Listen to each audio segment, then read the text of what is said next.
அனைத்து தமிழ் உறவுகளுக்கும் அன்பு வணக்கங்கள். கடந்த 2 நாட்களாக மிக சிறப்பான ஒரு நாடகம் ஓடிக்கிட்டு இருக்கு. பாத்தீங்களா? ரொம்ப நல்ல நாடகம். பார்க்கலையா? அதாங்க, ஆன்மீக பேச்சாளர் திரு மகாவிஷ்ணு என்பவர் சென்னை அசோக் நகரில் இருக்கின்ற மிக முக்கியமான ஒரு அரசு பள்ளிக்கு போயிட்டு மாணவர்கள் கிட்ட தன்னம்பிக்கை அளிக்கிற பேச்சா பேச போறேன் அப்படின்னு சொல்லிட்டு முழுக்க முழுக்க மதம் சம்பந்தப்பட்ட மூட நம்பிக்கைகள் சம்பந்தப்பட்ட விஷயங்களை பேசிடுறாரு. அந்த இடத்துலயே அதை எதிர்த்து கேள்வி கேட்ட தமிழ் ஆசிரியரை மிரட்டும் துணியிலையும் பேசிடுறாரு. இந்த குற்றத்திற்காக நேற்றைக்கு தமிழ்நாடு காவல்துறை தனிப்படை அமைத்து திரு மகாவிஷ்ணு அவர்களை சென்னை விமான நிலையத்தில் வச்சு கைது செஞ்சிருக்காங்க. இந்த நாடகத்தை பார்க்கல, ரொம்ப சிறப்பா இருந்துச்சுங்க. எதனால இத நாடகம்னு சொல்றேன் தெரியுமா? உண்மையான குற்றவாளிகளை மூடி மறைக்கிறதுக்காக திரு மகாவிஷ்ணு அவர்களையும் அந்த அரசு பள்ளியின் தலைமை ஆசிரியரையும் பலிகடா ஆக்கி இருக்கு ஆளும் திமுக அரசும் இந்த திராவிட கோடி மீடியாக்களும். உண்மையான குற்றவாளிகள் யாரு அப்படிங்கறத மூடி மறைக்கிறதுக்காக அவங்க யார் யாரையெல்லாம் குற்றவாளியா காட்டினாங்களோ அவங்க தான் குற்றவாளிகள் அப்படின்னு நாமளும் நம்ப ஆரம்பிச்சிட்டோம். ஆனா என்னதான் புத்திசாலித்தனமா பிளான் பண்ணாலும் இந்த திராவிட மீடியாக்கள் ஒரு விஷயத்தை பேச மறந்துட்டாங்க, இல்லனா கவனிக்க மறந்துட்டாங்க. அதுல தான் இவங்களோட சாயம் மொத்தமா வெளுத்து போச்சு. என்ன ஆச்சு தெரியுமா? கைது செய்யப்பட்ட ஆன்மீக பேச்சாளர் மகாவிஷ்ணு தன்னை யாரு கூப்பிட்டாங்க, யாரு பேச வச்சாங்க அப்படிங்கறத பத்தி ஒப்புதல் வாக்குமூலம் கொடுத்துட்டாரு. அவர் மட்டும் கிடையாது, அந்த பள்ளியின் தலைமை ஆசிரியரும் தெளிவா ஒப்புதல் வாக்குமூலம் கொடுத்துட்டாங்க. சோ அந்த உண்மையான குற்றவாளிகளை மூடி மறைக்கிறதுக்காக இவங்களை இன்னைக்கு பலி கொடுத்திருக்கிறாங்க. உண்மையான குற்றவாளி இன்னைக்கு நம்ம முன்னாடி ஹீரோவா நின்னுகிட்டு இருக்கிறாரு. அந்த ஹீரோவோட முகத்திரைய நம்ம கிழிக்க வேணாம்? கிழிக்கலாமா? ஆனா அதுக்கு முன்னாடி இந்த மகாவிஷ்ணு பேசின பேச்சுக்கும் கட்டாயம் நாம மறுப்பு தெரிவிச்சே ஆகணும். இவரு மாணவர்கள் கிட்ட போயிட்டு என்ன பேசுறாரு? நீங்க போன ஜென்மத்துல செஞ்ச பாவம் தான் இந்த ஜென்மத்துல மாற்றுத்திறனாளியா பிறக்கிறதுக்கு காரணம், ஏழையா பிறக்கிறதுக்கு காரணம். நீங்க அனுபவிக்கிற கஷ்டத்துக்கு எல்லாம் போன ஜென்மத்துல நீங்க செஞ்ச பாவம் குற்றம் தான் காரணம் அப்படிங்கிறாரு. இது எவ்வளவு முட்டாள்தனமான கருத்து! முட்டாள்தனமான கருத்து அப்படிங்கறதையும் தாண்டி மிக மிக அயோக்கியத்தனமான கருத்து. ஏன்னு கேக்குறீங்களா? நீங்க மனு தர்மம் படிச்சிருக்கிறீங்களா? மனு தர்மத்தை எடுத்து படிச்சு பாருங்க. ஒருவன் ஏன் தாழ்த்தப்பட்ட சாதியில பஞ்சமனாக பிறந்து இப்படிப்பட்ட தீண்டாமை கொடுமைகளை அனுபவிக்கிறான் அப்படிங்கிற கேள்விக்கு மனு தர்மம் என்ன தெரியுமா பதில் சொல்லுது? நீ போன ஜென்மத்துல செஞ்ச பாவத்தின் பலன் தான், உன்னுடைய கர்ம வினை தான் இந்த ஜென்மத்துல நீ தாழ்த்தப்பட்டவனாக பஞ்சமனாக பிறந்து இப்படிப்பட்ட கொடுமைகளை தண்டனைகளை அனுபவிப்பதற்கான காரணம் அப்படிங்குது.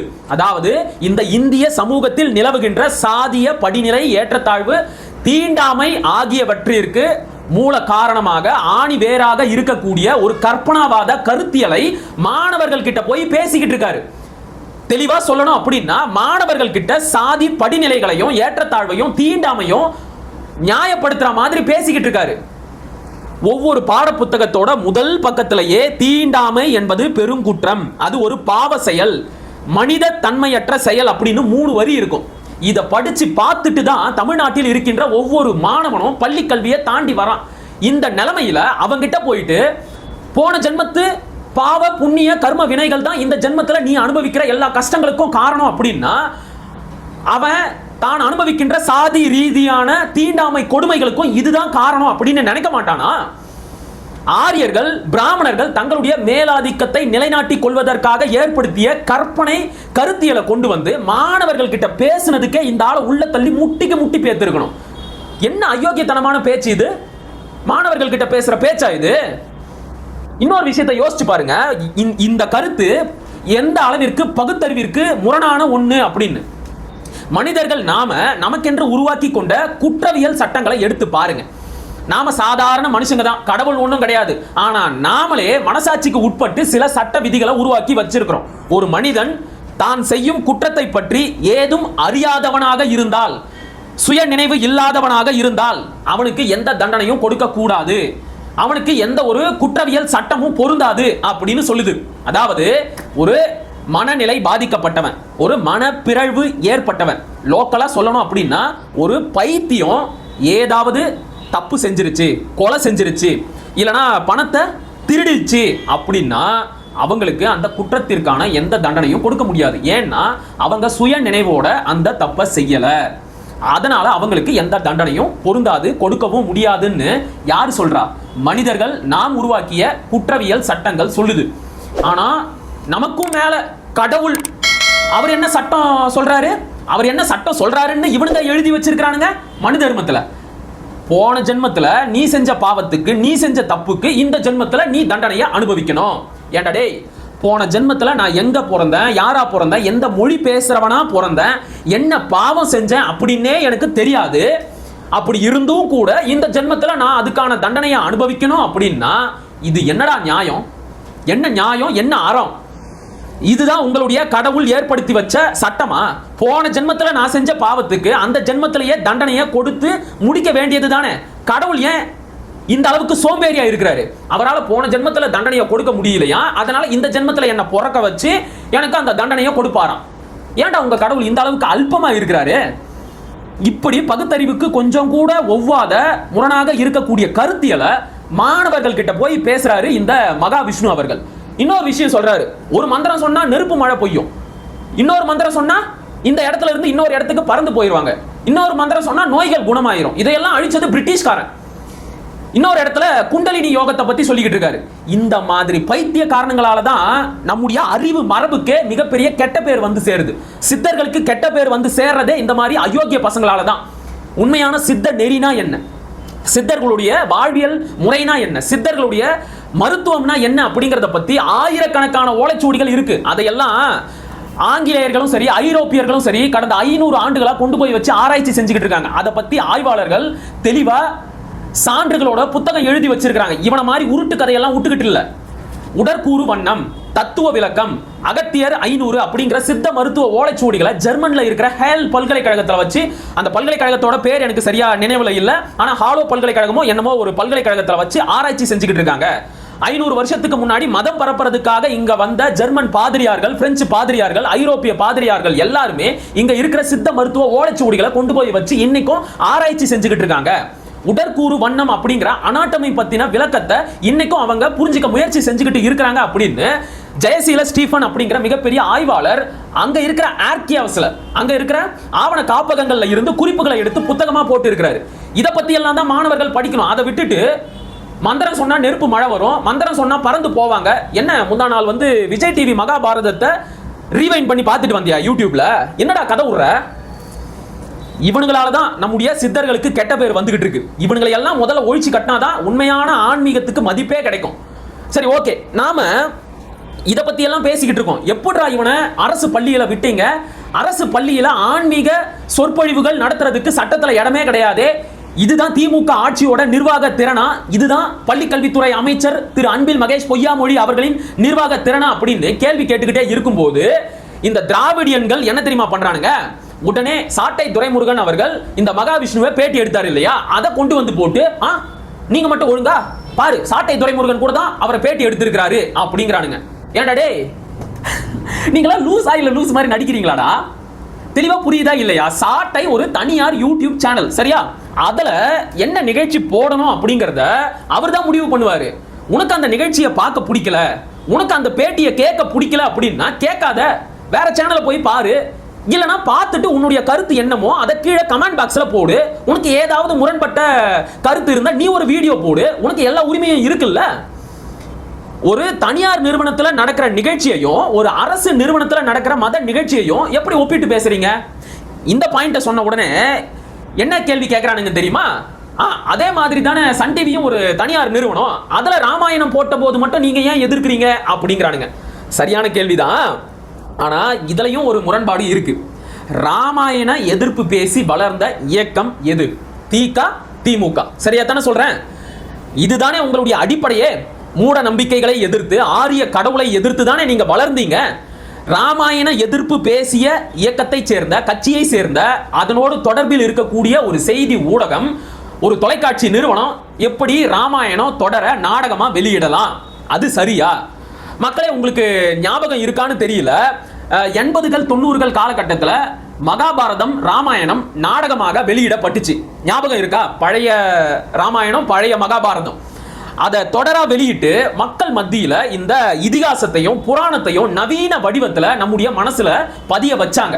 ராமர் பக்தியையும் கிருஷ்ணர் பக்தியையும் நம்ம மனசுல ஏற்படுத்தினாங்க. யாரு? மேல இருக்கிற RSS. அதை சொல்லிக்கிட்டு இருக்கேன், சரியா? அதனுடைய பின்விளைவு என்ன? அதனுடைய பின்விளைவு தான் பாபர் மசூதியை இடிக்க வச்சது. கண்மூடித்தனமான பக்தி, ராம பக்தி தான் பாபர் மசூதியை இடிக்க வச்சு இன்னைக்கு அதே இடத்துல ராமர் கோவிலை கட்ட வச்சிட்டாங்க. இன்னைக்கு மறுபடியும் இந்த டிஜிட்டல் யுகத்துல மகாபாரதத்தையும் ராமாயணத்தையும் நவீன வடிவத்துல இன்றைக்கு இருக்கிற தொழில்நுட்பத்துல கொண்டு வந்து மக்கள் மத்தியில பரப்ப தொடங்கிட்டாங்க. இதனுடைய பின்விளைவு என்னவாக போய் முடியும்? அதையெல்லாம் யோசிக்கவே மாட்டீங்களா? அதனால தான் நாங்க அதை கண்டிச்சோம். அவன் பாபர் மசூதியோட நிக்கல. இன்னைக்கு துவாரகால இருக்கிற மசூதி கிருஷ்ணர் கோவிலா இருந்துச்சு, அதை இடிச்சிட்டு தான் முஸ்லிம்கள் மசூதியை கட்டினாங்க. அந்த மசூதியை இடிச்சிட்டு மறுபடியும் அந்த இடத்துல கிருஷ்ணர் கோவிலை கட்டணும் அப்படின்னு பேசிக்கிட்டு இருக்கான். அதே நேரத்துல தான் இங்க விஜய் டிவில மகாபாரதத்தை நவீன வடிவத்துல எடுத்து வெளியிட்டாங்க. இன்னைக்கு ராமாயணத்தை சன் டிவில ஒளிபரப்புறாங்க. ஒரு 70 மசூதியோட பட்டியலை கையில வச்சுக்கிட்டு இது எல்லாம் இந்து கோவிலா இருந்துச்சு, இதையெல்லாம் இடிச்சிட்டு தான் மசூதி கட்டினாங்க, நாம அந்த மசூதியெல்லாம் இடிச்சிட்டு மறுபடியும் கோவிலை கட்டணும் அப்படின்னு சொல்லி கிளம்பிட்டாங்க. இப்படிப்பட்ட ஒரு சூழல்ல நீங்க எதுக்காக ராமாயணத்தை ஒளிபரப்புறீங்க அப்படின்னு கேட்டா அதை கொண்டு வந்து இது கூட முடிச்சு போடுறீங்க. சரி, ஓகே. இப்ப சாட்டை வந்து மகாவிஷ்ணுவை பேட்டி எடுத்தது உங்களுக்கு பெரிய தப்பு, அப்படிதானே? ஆனா இந்த மகாவிஷ்ணு திமுகவில் இருக்கிற எல்லா அமைச்சர்களையும் போய் சந்திச்சிருக்கிறாரு. குறிப்பா பள்ளி கல்வித்துறை அமைச்சரான அன்பில் மகேஷ் பொய்யாமொழிய நேர்ல சந்திச்சு சில கோரிக்கைகளை முன் வச்சிருக்கிறாரு. இதையெல்லாம் உங்க பாடத்திட்டத்துல கொண்டு வாங்க. எதை? இந்த முன்ஜென்மோ, கர்மவினை, தீண்டாமை, இந்த கருத்தை எல்லாம் நியாயப்படுத்துற ஆரிய கற்பனாவாத கருத்துக்களை உங்களுடைய பாடத்திட்டத்தில் கொண்டு வாங்க அப்படின்னு சொல்லி பள்ளி கல்வித்துறை அமைச்சர்கிட்ட மனு கொடுத்துட்டு வந்திருக்கிறாரு.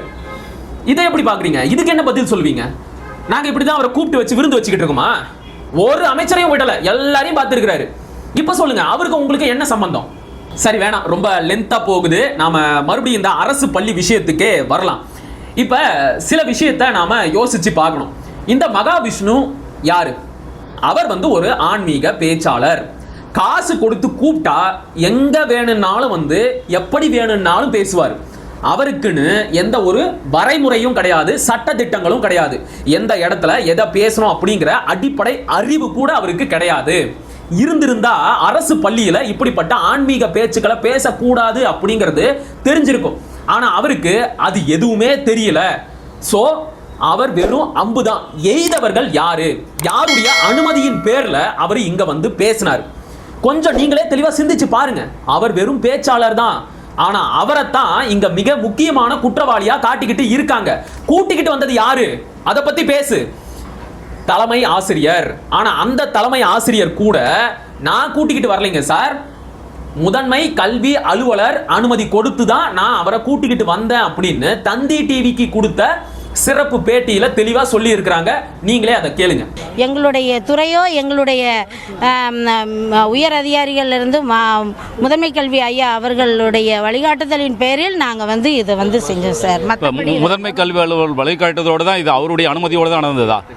அதாவது நாங்கள் என்னன்னா சார்கிட்ட நாங்கள் இது பண்ணிட்டோம். பட் இது வந்து எங்கள் SMC வந்து இதுக்கு ஏற்பாடு பண்ணி கொடுத்தாங்க சார். என்ன சொன்னாங்க கேட்டிங்களா? யாருடைய பர்மிஷனை வாங்கி மகாவிஷ்ணுவை கூட்டிக்கிட்டு வந்தாங்க? முதன்மை கல்வி அலுவலர். இத அந்த பள்ளியோட தலைமை ஆசிரியர் மட்டும் சொல்லல, மகாவிஷ்ணுவும் ஒப்புதல் வாக்கு மூலமா கொடுத்திருக்கிறாரு. அதையும் பாருங்க. அரசு பள்ளியில் ஆன்மீகம் பேசக்கூடாது எந்த லா இருக்கு? இந்தியன் கான்ஸ்டிடியூஷன் லா சொல்லுதா? ஆமா, லா சொல்லுது. சிஇஓக்கு மேல நீங்க பெரிய அறிவு பெற்றவரா? உங்களுடைய முதன்மை கல்வி அலுவலருக்கு மேல நீங்க அறிவு பெற்றவரா? உங்களுடைய முதன்மை கல்வி அலுவலருக்கு மேல நீங்க அறிவு பெற்றவரா? உங்களுடைய முதன்மை கல்வி அலுவலருக்கு மேல நீங்க அறிவு பெற்றவரா? என்ன சொன்னாரு கேட்டிங்களா? நீங்க உங்க முதன்மை கல்வி அலுவலரை விட புத்திசாலியா அப்படின்னு கேட்கிறாரு. சோ அவரோட அனுமதி வாங்கி தான் மகாவிஷ்ணுவை கூப்பிட்டு இப்படி ஒரு நிகழ்ச்சியை நடத்தி இருக்கிறாங்க அப்படிங்கிறது நமக்கு தெளிவா தெரிஞ்சு போச்சு. நான் ஆரம்பத்திலேயே சொன்ன மாதிரி அவருக்கு எந்த ஒரு வரமுறையும் கிடையாது. யாருக்கு? மகாவிஷ்ணுவுக்கு எந்த ஒரு வரமுறையும் சட்ட திட்டங்களும் கிடையவே கிடையாது. காசு கொடுத்து கூப்பிட்டா எங்க வேணும்னாலும் வந்து இடம் பொருள் ஏவல் தெரியாம கண்டதையும் ஒளரி கொட்டுவாரு. ஆனா அரசு பள்ளியில ஆன்மீக பேச்சுக்களுக்கு இடம் இல்லை அப்படிங்கிற சட்ட விதியை தெரிந்த முதன்மை கல்வி அலுவலர் எப்படி இந்த அனுமதியை கொடுக்கலாம்? எப்படி இப்படிப்பட்ட நபர்களை பள்ளிக்குள்ள அனுமதிக்கலாம்? ஏன் அவரை பத்தி யாருமே பேச மாட்டேங்கிறாங்க? அவரை காப்பாற்றணும் அப்படிங்கிறதுக்காக பள்ளியோட தலைமை ஆசிரியரையும் இந்த ஆன்மீக பேச்சாளர் என்கின்ற அரைவேக்காட்டு பேச்சாளர் மகாவிஷ்ணுவையும் பலிகடா ஆக்கி இருக்கு திமுக அரசு. இவங்க 2 பேரையும் எதிரியா காட்டி முதன்மை கல்வி அலுவலர், பள்ளி கல்வித்துறை செயலாளர், பள்ளி கல்வித்துறை அமைச்சர் அன்பில் மகேஷ் பொய்யாமொழி எல்லாரும் ஹீரோவா மாறிட்டாங்க. இவங்களுக்கு தண்டனை, அதாவது அம்புக்கு தண்டனை, வில்லுக்கு என்ன தண்டனை? அதாவது முதன்மை கல்வி அலுவலரை கண்காணிக்க வேண்டிய பொறுப்பு துறை செயலாளருக்கு இருக்கு, அவரை கண்காணிக்க வேண்டிய பொறுப்பு அமைச்சருக்கு இருக்கு. இவங்க 3 பேருமே இந்த விஷயத்துல ஃபெயிலியர் ஆகியிருக்காங்க. இவங்களுக்கு என்ன தண்டனை கொடுக்கலாம்? அவரை கூட்டிக்கிட்டு வந்த தலைமை ஆசிரியரை வேற ஒரு இடத்துக்கு இடமாற்றம் செஞ்சிட்டீங்க, டிரான்ஸ்பர் பண்ணிட்டீங்க. அன்பில் மகேஷுக்கு என்ன தண்டனை? பள்ளி கல்வித்துறை செயலாளருக்கு என்ன தண்டனை? முதன்மை கல்வி அலுவலருக்கு என்ன தண்டனை? என்ன தண்டனை? இந்த குற்றவாளிகளை நம்ம கண்ணு முன்னாடி இருந்து மறைக்கிறதுக்காகத்தான் இந்த நாடகத்தை 2 நாளா நடத்திக்கிட்டு இருக்கு ஆளும் திமுக அரசும் இந்த திராவிட கோடி மீடியாக்களும். இப்ப புரியுதா இவங்க எந்த அளவுக்கு நம்மள முட்டாளாக்கி இருக்கிறாங்க அப்படின்னு? மக்களை எந்த அளவுக்கு ரொம்ப சீப்பா எடை போட்டு வச்சிருக்காங்க பாருங்க. நாம சொல்றதை தான் இவங்க நம்புவாங்க. இதை விட்டா இவங்களுக்கு வேற வழியே இல்லை அப்படிங்கிற மாதிரி ஒரு கட்டமைப்பை ஏற்படுத்தி வச்சுட்டு எவ்வளவு அயோக்கியத்தனம், எவ்வளவு அட்ராசிட்டி. இது ஒரு பிரச்சனை தானா பள்ளி கல்வித்துறையில? கடந்த 2 நாள்ல மட்டும் எவ்வளவு விஷயங்கள் நடந்திருக்கு தெரியுமா? ஒரு பள்ளியில படிக்கிற மாணவிகளை, அரசு பள்ளியில படிக்கிற மாணவிகளை அந்த பள்ளியோட கழிவறையை சுத்தம் செய்ய சொல்லி கட்டாயப்படுத்தி இருக்கிறாரு அந்த பள்ளியோட தலைமை ஆசிரியர். மதுரையில் நடக்கிற புத்தக திருவிழாவுக்கு அங்க இருக்கிற அரசு பள்ளி மாணவிகளை கூட்டிக்கிட்டு போயிட்டு பக்தி பாட்டை போட்டு சாமியாட வச்சிருக்காங்க. இன்னொரு அரசு பள்ளியில ஜாதக வகுப்பு எடுக்கிறாங்க, ஜாதக வகுப்பு. இது எல்லாம் கண்ணுக்கு தெரியலையா? இத பத்தி எல்லாம் யாருமே பேசல. அப்ப இதையெல்லாம் கண்காணிக்க கூடிய இடத்தில் இருக்கின்ற பள்ளி கல்வித்துறை அமைச்சரான அன்பில் மகேஷ் பொய்யாமொழி அவர்கள் என்ன செஞ்சுக்கிட்டு இருக்கிறாரு? உதயநிதி ரசிகர் மன்ற தலைவராக இருந்து அவருடைய புகழ் பாடுவதையே முழு நேர வேலையா வச்சுக்கிட்டு இருக்காரு. ரசிகர் மன்ற தலைவரை எல்லாம் அமைச்சராக்கனா பள்ளி கல்வித்துறை எந்த லட்சணத்துல இருக்கும் அப்படிங்கிறதுக்கு இவர் தான் சரியான எடுத்துக்காட்டு. இவர் ஹீரோவா மாறிட்டார் இன்னைக்கு நம்ம முன்னாடி. என் ஏரியாவுக்கு மிரட்டிட்டு போயிருக்கிற உன்னை நான் சும்மா விட மாட்டேன், என்ன பண்ணுவேன்? உங்க ஆபீஸ் ரூமுக்கே அந்த மகாவிஷ்ணு உங்ககிட்டயே மனு கொடுத்து பேசிட்டு போயிட்டாரு. அன்னைக்கே இப்படி எல்லாம் ஒரு விஷயத்தை பண்ண முடியாதுன்னு மூஞ்சால் அடிச்ச மாதிரி சொல்லி அனுப்பியிருந்தா மகாவிஷ்ணுவுக்கு பயம் வந்திருக்கும். அரசு பள்ளியில போய் இந்த விஷயத்தெல்லாம் பேசக்கூடாது அப்படிங்கிற ஒரு அச்சம் ஏற்பட்டு இருக்கும். நீங்க தான் செய்யலையே, இன்னைக்கு மிரட்டுறீங்க. நல்லா பார்த்துக்கோங்க, எந்த அளவுக்கு கையாளாகாத ஒரு அமைச்சரை, எந்த அளவிற்கு நிர்வாக திறனற்ற ஒரு அமைச்சரை பள்ளி கல்வித்துறை அமைச்சரா போட்டு வச்சிருக்கிறாரு நம்முடைய முதலமைச்சர் ஐயா மு.க. ஸ்டாலின். அவர் என்ன சொல்றதுன்னே தெரியல. இப்படிப்பட்ட குற்றச்சாட்டுகள் அன்பில் மகேஷ் பொய்யாமொழி மேல வர்றது இது முதல் முறை கிடையாது. ஆட்சி தொடங்கினதுல இருந்து பல பிரச்சனைகள். இங்க ஒண்ணு இருக்கு பாருங்க, அமைச்சர் ஃபெயிலியர், சொதப்பிய பள்ளி கல்வித்துறை. இது எப்ப வந்த நியூஸ் தெரியுமா? 2022ல. இதே வேலையா தான் இருக்கிறார் இவரு. ஒரு இழவும் தெரியாது. ஆனா அமைச்சர் இவரை ஹீரோவா காட்டிட்டு யார வில்லனா காட்டிட்டாங்க? மகாவிஷ்ணுவையும் அந்த பள்ளியின் தலைமை ஆசிரியரையும். நாமளும் அதையெல்லாம் நம்பிட்டு அப்பா பிரச்சனை முடிஞ்சது, கைது பண்ணிட்டாங்க அப்படின்னுட்டு வேற வேலையை பார்க்க போயிட்டோம். நியாயப்படி அமைச்சர் பொறுப்பில் இருந்து விலக வேண்டியது அன்பில் மகேஷ் பொய்யாமொழி தான். அவர் தான் தன்னுடைய பொறுப்புல இருந்து விலகணும். உங்களுக்கு நிர்வாக திறன் இல்ல, விலகுங்க, வேற ஒருத்தர் போடுங்க அந்த இடத்துல. இதைத்தான் நாம பேசணும். இந்த குற்றவாளிகளை தான் நாம அம்பலப்படுத்தணும். தெளிவா புரியுதா? மீண்டும் அடுத்த காணொலியில் சந்திப்போம். அதுவரை இணைந்திருங்கள். இது உங்களாய் நான் உங்கள் மகிழன். படிப்போம், பகிர்வோம், பயன்பெறுவோம், கற்போம், கற்பிப்போம், களமாடுவோம். தமிழ் வெல்க, தமிழர் வாழ்க, தமிழ்நாடு வளர்க, தமிழ் தேசியம் மலர்க, மலர்க, மலர்க. நன்றி, வணக்கம்.